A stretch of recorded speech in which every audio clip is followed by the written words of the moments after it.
Oke, dipersilahkan Pak Ketua. Terima kasih. Assalamualaikum warahmatullahi wabarakatuh. Saya ingin menyampaikan terima kasih yang sebesar-besarnya kepada Komisi 3 yang setelah menunda pertemuan 2 kali baru sore hari ini kita ketemu. Selamat menunaikan ibadah puasa kepada yang berpuasa.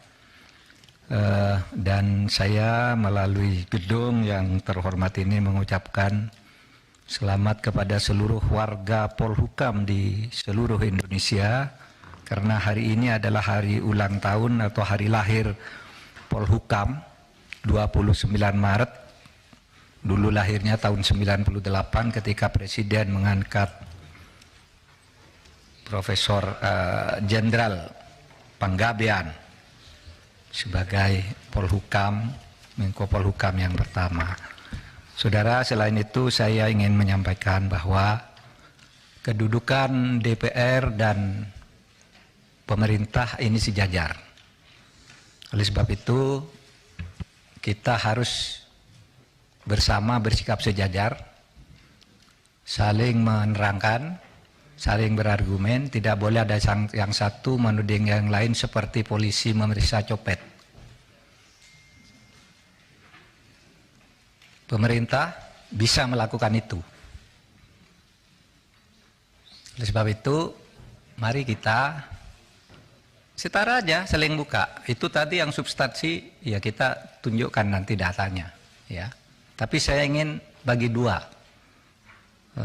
keterangan saya ini, ya.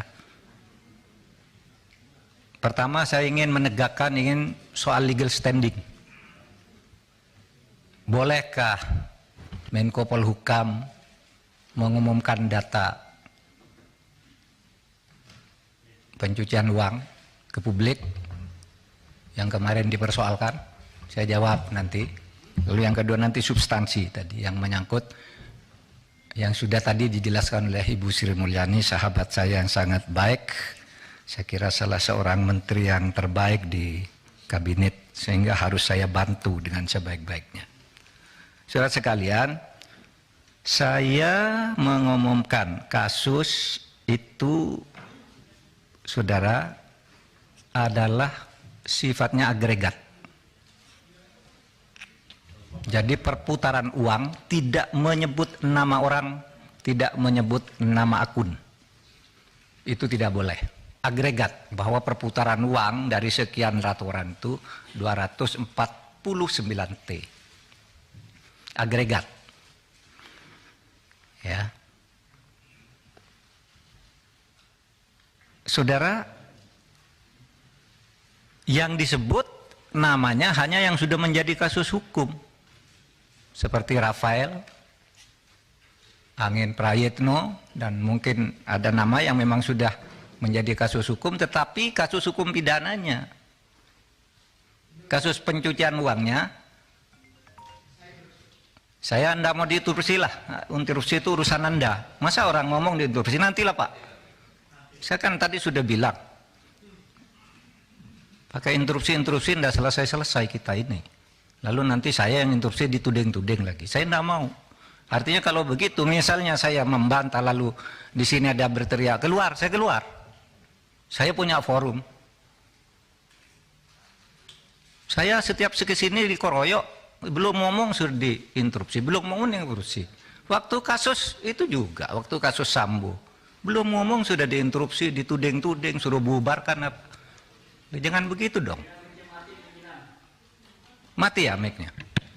Pak Mahfud, kita teruskan aja dulu yang interupsi biar nanti. Oh oke, nanti ntar dibenerin. Lah tapi bisa dong. Tapi sebelah sini hidup mic-nya ini. Yalah. Silakan Bapak. Amis Bakum kemarin Kalau mic-nya mati gimana saya ngomong? Ini hidup Pak Mahfud. Jangan-jangan disabotase ini. Enggak, kalau mau buka-buka, nah ayolah. Di sini ada yang bisa dibuka, ada yang agregat, nggak bisa nyebut nama. Kalau menyebut nama, jangan-jangan ada orang yang di sini juga. Di ruangan sana, jangan-jangan orang yang ada nama sini. Tapi kalau mau buka-buka, nah yuk. Lah, nah ini kedengaran enggak? Kedengaran. Kedengaran sana. Makanya. Baik. Ya. Saya tidak sebut nama. Ya. Yang nyebut nama yang ketiga inisial bukan saya. Bu Sri Mulyani tadi. Itu nanti tanyakan ke beliau, tapi itu justru salahnya di situ. Itu. Saudara, ini ada ketentuan nih di undang-undang yang tidak boleh menyebut itu kalau menyangkut ini identitas seseorang, kemudian nama perusahaan, nomor akun dan sebagainya itu ya. Profil entitas yang terkait yang melakukan transaksi, pihak terlapor, nilai, tujuan transaksi. Nah itu semua tidak boleh disebut. Saya tidak nyebut apa-apa, hanya nyebut angka agregat. Oke, satu. Oleh sebab itu, saya harus jawab dulu satu persatu. 3 orang nih Pak Arteria. Wah, katanya, ini bisa diancam dengan ancaman hukuman pidana 4 tahun. Karena itu lalu terpancing si Boyamin itu ngelaporin betul. Meskipun dia guyon sebenarnya. Biar yang dipanggil itu menjelaskan, katanya biar Pak Arteria. Oleh Marte dipanggil oleh polisi. Karena ada laporan, lalu apa salahnya? Itu kata si Pak Boyamin. Begini, saudara, apa dasarnya melapor ke ketua? Loh, saya ketua, jadi dia boleh lapor, boleh saya minta. Loh, kamu kan ke Pak Harto, ke Pak Presiden, kenapa lapor ketua? Ya memang kenapa saya ketua diangkat oleh Presiden, ada SK-nya. Terus untuk apa ada ketua, ada komite? Kalau tidak lapor, kalau saya tidak boleh tahu, itu satu, ya. Itu bisa dihukum 10 tahun. Beranikah saudara Arteria bilang begitu kepada Kepala BIN Pak Budi Gunawan? Pak Budi Gunawan tuh anak buah langsung presiden. Anak buah langsung presiden dia. Bertanggung jawab presiden, bukan anak buahnya Menko Polhukam. Tapi setiap minggu laporan kayak ini resmi, info intelijen kepada Menko Polhukam. Coba saudara bilang ke Pak Budi Gunawan, Pak Budi Gunawan, menurut Undang-Undang BIN bisa diancam 10 tahun penjara, berani enggak? Menurut pasal 44. Kan persis yang saudara baca kepada saya, bahwa kalau menyampaikan ke Menko Polhukam 10 tahun Pak BIN nyampaikan, bukan ke Presiden, tapi ke saya nih. Ini bulan Maret ada nih. Kok terus enggak boleh gimana? Apa gunanya ada? Dan ini penting saudara. Karena apa? Ya. Karena saya bekerja berdasar info intelijen. Misalnya ada kayak gini, saya enggak bocorkan di sana, tapi tahu besok akan ada demo di sana. Kekuatannya sekian orang, korlapnya ini. Kekuatan polisi yang diperlukan segini. Sehingga saya enggak perlu rapat tuh kecil. Oh ini serius. Itu info intelijen, masa saya enggak boleh ngomongkan gitu? Tiap malam saya dengan Pak Budi Gunawan nih di WA saya nih, info intelijen, Pak besok nampaknya ada demo di sana Pak. Oh iya Pak, sudah itu korlapnya ini kekuatannya segini aja Pak. Cuma cukup di Polsek, cukup di Polres atau harus di Mabes. Kalau sudah perlu Mabes, saya undang rapat. Dan itu info intelijen, masa enggak boleh? Lalu mau dihukum 10 tahun, Pak Budi Gunawan, tugas dia bukan wahan Menko Polhukam, tapi selalu ngelapor resmi malahan kepada saya. Ya. Nah oleh sebab itu, saudara, dan ini sudah lakukan banyak nih. Kok saudara baru ribut sekarang? Ini umumkan dan saudara diem aja sejak dulu nih. Kita yang mengumumkan kasus Indosuria, yang sampai sekarang bebas di pengadilan, kita tangkap lagi. Karena kasusnya banyak. Itu kan PPATK, kok baru ribut soal ini? Lukas NMB, ketika ditersangka ngamuk-ngamuk, rakyatnya turun, saya panggil PPATK, umumkan, uangnya di freeze. Kalau tidak begitu, Anda bisa ditangkap dia. Kita tahu dari Mbak Intelkam Polri misalnya, itu gimana di Papua? Menurut Intel, Pak, nasinya, cateringnya setiap hari turun, itu sudah tidak ada kekuatannya. Itu kan Intel, masa tidak boleh? Nah, oleh sebab itu, saudara, jangan gertak-gertak. Saya bisa gertak juga, saudara. Bisa dihukum menghalang-halangi penyidikan penegakan hukum. Iya. Dan ini sudah ada yang dihukum 7,5 tahun, namanya Verdik Yunandi. Ya kerja-kerja kayak saudara itu. Orang mau mengungkap, dihantam. Mengungkap, dihantam. Ingat kan? Itu. Saya bisa. Saudara menghalang-halangi penegakan hukum. Itu Verdik Yunandi. Masih ada itu. Saya sama saudara kan kerjanya dengan Ferdinand, melindungi Setia Novanto kan. Nggak boleh dia ini, lalu laporkan orang, semua orang dilaporin sama dia. Ya, kita bilang ke KPK itu menghalang-halangi penyidikan, menghalang-halangi penegakan hukum. Tangkap. Jadi jangan main ancam-ancam begitu. Kita nih sama, saudara. Saudara.